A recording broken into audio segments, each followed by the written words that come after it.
Hi. జై శ్రీరామ్, జై వీర బ్రహ్మజై, గోవింద మామజై.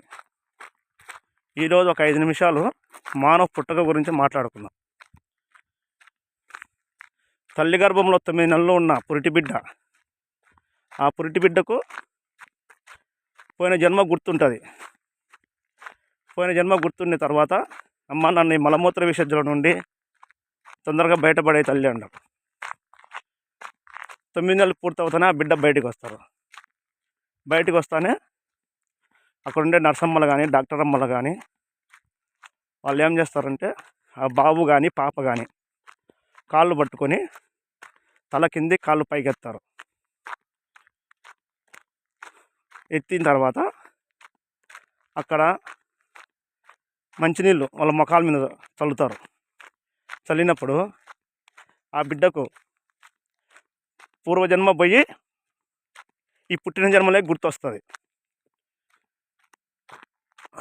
అలా నీళ్ళు చల్లడం అంటే అది మన పెద్దవాళ్ళు ఏం చేస్తారంటే ఎప్పుడన్నా ఏదైనా పని చెప్పినప్పుడు చిన్నపిల్లలకు వాళ్ళు కోప్పడినప్పుడు ఎవరా నీ ముఖం మీద నీళ్ళు చల్లేది, నీళ్ళు చల్లినామని కొట్టాలా, ఆ నీళ్ళు చల్లినామని అనాలా, నిన్ను కాదు అనాల్సిన మాట అంటారు. కానీ అవన్నీ తప్పుడు సమాచారాలు, తప్పుడు మాటలు. ఆ నర్సమ్మలు కానీ డాక్టర్ అమ్మలు కానీ ఆ ముఖం మీద నీళ్ళు చల్లినప్పుడు పోయిన జన్మ గుర్తుపోయి ఈ జన్మలోకి వచ్చినట్టు వాళ్ళకి గుర్తొస్తుంది. దానికోసం ఆ ముఖాన్ని నీళ్ళు చల్లేదు. కాబట్టి ఎప్పుడు డాక్టర్ అమ్మలు కానీ నర్సమ్మలు కానీ మనము నిందించకూడదు.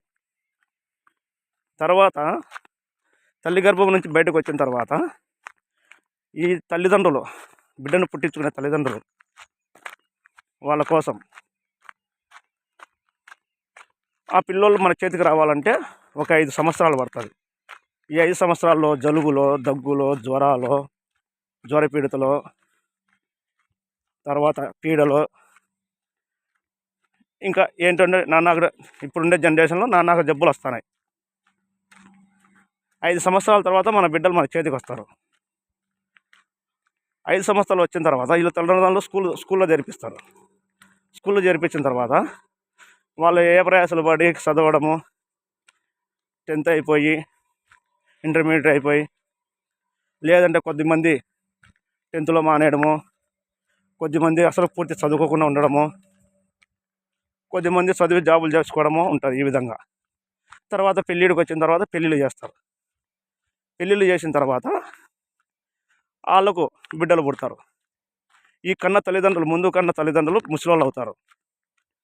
ముసలోళ్ళు అయిన తర్వాత ఈ బిడ్డల కోసం ఈ తల్లిదండ్రులు అబద్ధాలాడో, శ్రమపడో, కష్టాలు పడో, జాబులు చేసో, ఫ్యాక్టరీలు పెట్టో, ఇంకా విధంగా ఏదో ఒక పనిలో వాళ్ళను సాకడానికి డబ్బులు సంపాదించి పెద్దవాళ్ళని చేసి పెళ్ళిళ్ళు చేస్తారు.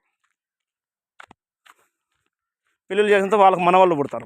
పిల్లలు పుట్టిన తర్వాత మరే మనవడా 2 నీళ్ళు తీసుకురారా అంటే ఏ ముసలివాడు ఒక పక్క ఉండలేవా, ఏ ముసలిదాన్ని ఒకటేమైనా అడుగుతానవే అనే జనరేషన్ మన పిల్లలది ఇప్పుడు.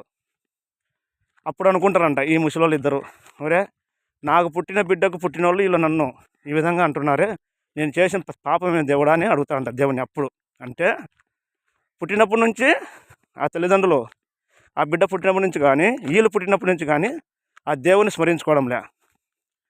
24 గంటలు ఒక పంతు అంటే ఒక 24 గంటలు, 24 గంటలో ఒక పంతు అంటే ఒక గంట. ఆ గంటలో మనం ఉదయం కానీ సాయంత్రం కానీ దేవుని స్మరించుకోవడం లేదు. తీరా ముస్లిం మంచాన పడిన తర్వాత దేవుడా నేను చేసిన తప్పులు ఏమిటంటే దానికి ఆ దేవుడు ప్రత్యక్షమై, నాన్న మీరు పుట్టినప్పటి నుంచి కానీ, నీ బిడ్డలు పుట్టినప్పటి నుంచి కానీ, నీ మనవలు పుట్టినప్పటి నుంచి కానీ మీరు ఇంతవరకు నన్ను ఒక్కసారి కూడా దేవుడా నీ మనసులో అనుకోకపోతే తర్వాత గుడి కానీ, గోపురాలు కానీ, దేవాలయాలు కానీ ఎక్కడికి పోయి నన్ను స్మరించుకోలే. ఈరోజు ముసలిమొప్పున మీరు మంచాన పడిన తర్వాత నేను మీకు గుర్తుకొచ్చానా అనే దేవుడు ఆ విధంగా చెప్తాడు ఆయనకు. అప్పుడు నేను తప్పు చేసిన దేవుడా నన్ను క్షమించు అని. తప్పులు